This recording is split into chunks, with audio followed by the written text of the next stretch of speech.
ഇന്ന് നമ്മൾ ഉണ്ടാക്കാൻ പോകുന്നത് ടേസ്റ്റി ബോളി. അപ്പോൾ നമുക്ക് എങ്ങനെ ഉണ്ടാക്കാൻ നോക്കാം. ആദ്യം കടലപ്പരിപ്പ് അരമണിക്കൂർ വെള്ളത്തിൽ കുതിർത്ത് കുക്കറിൽ വേവിച്ച് ചൂടാറിയതിന് ശേഷം മിക്സിയിൽ വെള്ളം ചേർക്കാതെ പൊടിച്ചെടുക്കുക. ഒരു കടായിൽ 2 സ്പൂൺ നെയ്യ് ഒഴിച്ച് നമ്മുടെ കടലപ്പരിപ്പ് മിക്സ് ഇതിലേക്ക് ഇട്ട് പഞ്ചസാര ഇട്ട് വരട്ടിയെടുക്കുക. വരണ്ട് വന്നതിന് ശേഷം നെയ്യും ഏലക്കാപ്പൊടിയും ഇട്ട് പിന്നെയും മിക്സ് ചെയ്ത് മാറ്റി വയ്ക്കുക.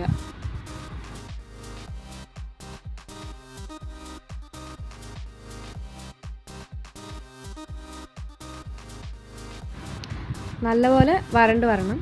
പിന്നെ നമ്മുടെ മൈദാ മാവിൽ ഇത്തിരി ഫുഡ് കളർ ആഡ് ചെയ്ത് ചപ്പാത്തി കുഴയ്ക്കുന്ന പോലെ കുഴച്ചെടുക്കുക. അത് കുറച്ച് ലൂസാവണം, ആ ഒരു രീതിയിൽ കുഴച്ചെടുക്കുക. ഒരു ബൗളിൽ വെച്ച് മുങ്ങിക്കിടക്കുന്ന രീതിയിൽ നല്ലെണ്ണ ഒഴിക്കുക. അതായത് കാണുന്ന പോലെ നല്ലെണ്ണ ഒഴിക്കുക.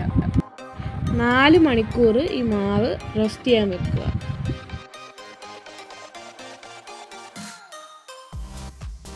ഇത് 4 മണിക്കൂർ ഇരിക്കട്ടെ. അപ്പോഴത്തേക്കും നമ്മുടെ കടലപ്പരിപ്പ് ഇങ്ങനെ ഉരുളയാക്കി വെക്കുക.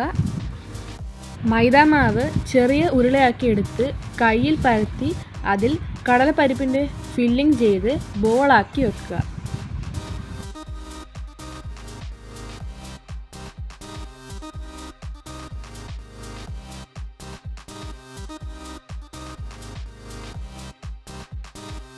എന്നിട്ട് അരിപ്പൊടി ചേർത്ത് പരത്തണം.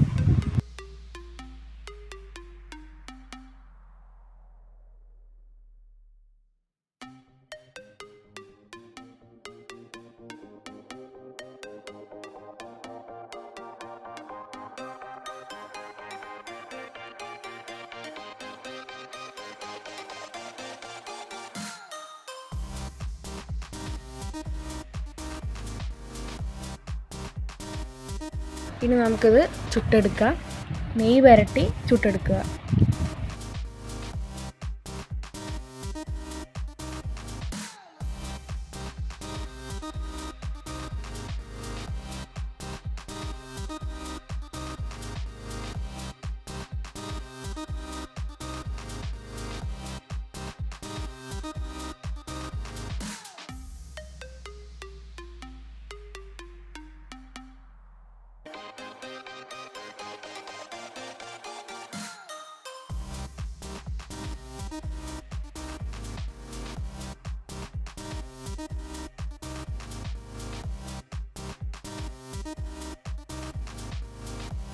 നമ്മുടെ ബോളി ഇവിടെ റെഡി ആയിട്ടുണ്ട്. എല്ലാവരും ട്രൈ ചെയ്ത് നോക്കണം. കമൻസൊക്കെ താഴെ അറിയിക്കണം. Don't forget to subscribe.